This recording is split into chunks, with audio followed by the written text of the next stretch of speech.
un ami végétarien ou vegan qui vous invite à prendre l'apéro, j'ai choisi pour vous 10 recettes d'apéritifs vegan pour vous éviter d'arriver comme ça. « Hey, salut, j'ai rapporté du saucisson, je savais pas quoi ramener, ça te dérange pas ?» Alors, déjà, pour répondre à la question « ça te dérange pas ?» je vais vous raconter une histoire. Un jour, un ami à moi me dit « Moi, je mange encore de la viande, mais je mange pas de porc. »« Ah, t'es juif? Musulman ?» lui dis-je. « Ah non, pas du tout, je suis breton. »« Ah, j'adore la Bretagne. » « Mais quel est le rapport ? » Bah, la Bretagne, c'est la région du cochon. En fait, faut que tu saches, en France, 90% des cochons qui sont élevés en batterie. La batterie, c'est des grands hangars fermés. Les truies, elles sont enfermées dans des cages individuelles, elles voient jamais la lumière du soleil, elles peuvent pas bouger, et quand elles sont plus bonnes à procréer, bah, on les envoie à l'abattoir. Sauf que comme leur chair est pleine de graisse, bah, on en fait du saucisson, de la charcuterie, des rillettes, des chipolatas. Et puis les autres cochons, pareil, ils vivent dans leur merde, ils voient jamais le soleil, on leur coupe la queue à vif quand ils sont petits pour pas qu'ils s'attaquent entre eux parce que c'est surpeuplé. Parfois même les couilles, à vif, oui. Et puis c'est tous ces élevages à outrance qui ont créé les fameuses algues vertes, t'as dû en entendre parler. Ça a complètement dézingué la Côte d'Armor. C'est tellement beau pourtant cette région. Et puis je te passe les détails sur tous les antibiotiques qu'ils leur injectent, parce que s'il y en a un qui est malade, bah ils sont tous malades, et du coup faut tous les tuer. Du coup la belle tranche de jambon là, et ça c'est partout. 90% des élevages en France, tu dis ? Tous les élevages quoi, à peu près. Donc dans les cantines et tout aussi, c'est ça qu'on donne aux enfants. Ouais. Eh ben bravo. Donc effectivement, je suis allée vérifier, il y a des images et des vidéos de ces élevages. C'est pas agréable à regarder, je vous l'accorde. C'est horrible. Je pleure moi aussi à chaque fois. Je n'ai pas envie de les regarder parce que j'ai d'autres soucis dans ma vie. Oui, moi aussi. Incroyable. On dirait pas comme ça. Ah, wouh. Mais il faut le faire, c'est important. Il faut que vous sachiez la vérité. On nous a menti pendant des années. Et vous pouvez agir. Donc, maintenant que vous savez tout ça, à la question « ça te dérange pas ?» on a envie de vous répondre que...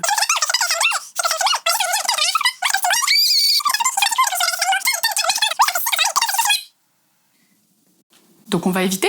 Pas de panique. Aujourd'hui, je vais cuisiner pour vous une auberginade, des roulés de concombre au fromage ail et fines herbes, de la polenta aux tomates séchées, des mini bruschetta, des falafels, des rillettes aux 2 haricots, du chou-fleur rôti avec sa sauce au tahine, des boules de melon avec du sétan fumé, une brunoise de courgettes crues marinées et des roulés de saucisses.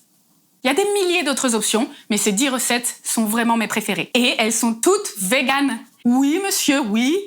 Avant toute chose, préchauffez votre four à 180 degrés. On va commencer par la polenta. Pour les dosages de cuisson, regardez sur votre boîte. Là, il est écrit que pour 250 g de polenta, il me faut 1,25 litre d'eau. Donc je prépare mon bouillon avec un bouillon de légumes, des petits bouts de tomates séchées et des herbes de Provence. Sel, poivre, et vous pouvez rajouter une pointe d'huile d'olive.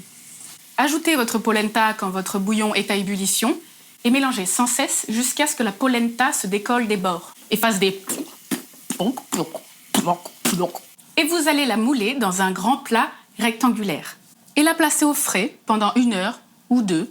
Maintenant, on va préparer l'auberginade. Coupez votre aubergine en petits dés et poêlez vos petits cubes d'aubergine dans de l'huile d'olive avec un peu d'ail. Et pendant ce temps, dans votre mixeur, vous allez mettre une petite tasse de noix de cajou, la même petite tasse de tomates séchées, une cuillère à soupe de tahine, des herbes de Provence, une cuillère à soupe de cumin, une cuillère à soupe de curcuma et une petite cuillère de piment de Cayenne. Et pour relever le goût, un demi-citron pressé. Et ajoutez enfin vos aubergines grillées. Et vous mixez! Voilà, mettez-la au frais, ça tiendra compagnie à votre polenta. Maintenant, on va préparer les roulés de saucisses. Rien de plus facile. Prenez une pâte brisée sans beurre, coupez des lamelles à peu près de la même taille. Aujourd'hui, j'ai pris des grandes saucisses de 7 ans. Coupez vos saucisses en petits morceaux et vous allez les enrouler dans votre pâte. Et vous les placez dans un grand plat huilé. La taille et la forme des lamelles ne comptent pas vraiment. On peut toujours s'arranger.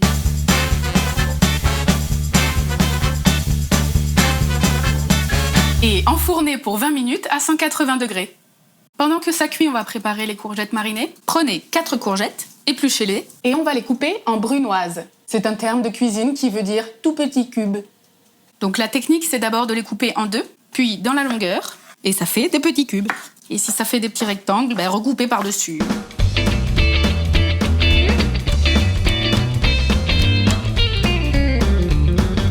Et voilà votre brunoise. J'ai même pas fait exprès, c'est un vrai lapsus. 2 citrons pressés, avec la pulpe, l'équivalent en huile d'olive, une cuillère à soupe de graines de fenouil, ou 2, du sel et du poivre. Mélangez le tout et laissez mariner au frais. On va préparer maintenant les mini bruschetta. Donc il nous faut un poivron, 2 tomates, des cœurs d'artichaut, un oignon rouge et de la coriandre fraîche. Vous allez tout couper en petits morceaux, très finement.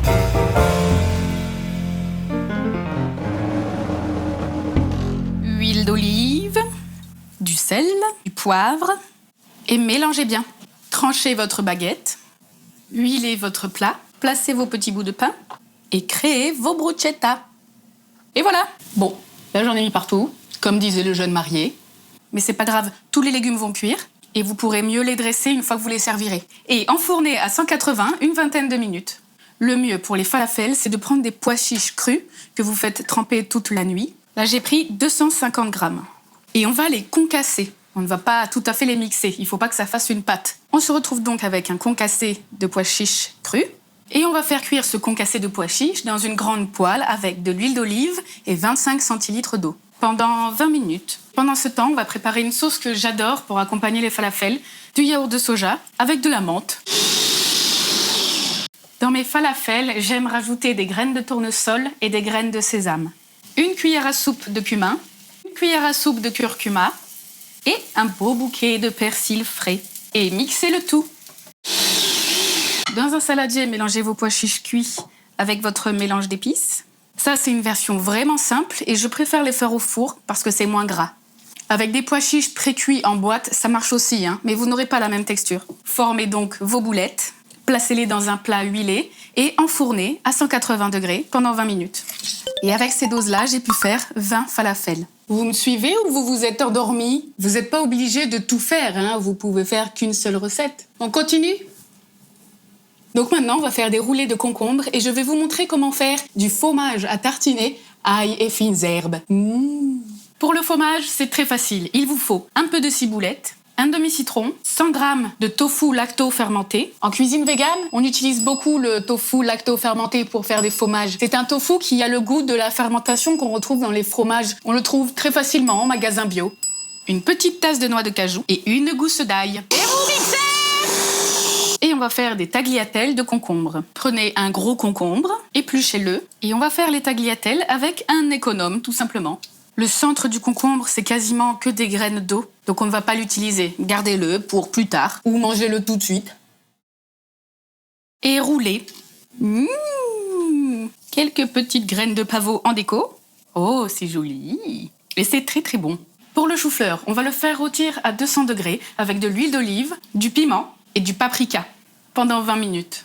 Ma sauce préférée pour les crudités, c'est une sauce au tahine, très simple elle aussi. Vous mixez 400 g de yaourt de soja nature avec 3-4 cuillères à soupe de tahine, un peu de sel et un demi-citron. Et vous mixez encore. J'adore cette sauce. Pour les rillettes aux 2 haricots, j'ai suivi la recette de Marie Laforêt. Il faut d'abord faire revenir dans une grande casserole un oignon et de l'ail avec de l'huile d'olive et 2 feuilles de laurier. Enlevez les feuilles de laurier. Ajoutez 225 g de haricots blancs cuits, 225 g d'haricots rouges cuits, 1 cuillère à café de moutarde et 3 cuillères à café de pâte de miso. Vous savez, c'est cette pâte qu'on utilise pour faire la soupe miso. Mélangez le tout et faites chauffer à feu doux. Du sel, du poivre et de la ciboulette. Mais je n'en ai plus, donc je vais mettre du persil. Et mixez grossièrement. Et mettez vos rillettes végétales au frais pendant 1 heure ou 2. Enfin, on va faire nos petites boules de melon, comme ça. Oh, c'est mignon! Accompagnez-les de tranches de 7 enfumées. Et il ne nous reste plus que la polenta à poêler. Voilà, donc ça fait 1 heure qu'elle repose au frais, elle est très bien moulée. Et on va la couper en petits triangles. Faites-les dorer dans une grande poêle avec de la margarine. La margarine, c'est le beurre végétal, vous savez. Et voilà, des petits cornichons pour les rillettes, des petits piments pour les choux-fleurs, du pain aux noix pour l'auberginade. Et ma foi, je crois qu'on est bon. Là, vous ne pourrez plus me dire que vous n'aviez pas d'idée. Apéro! Merci de regarder mes vidéos. À bientôt!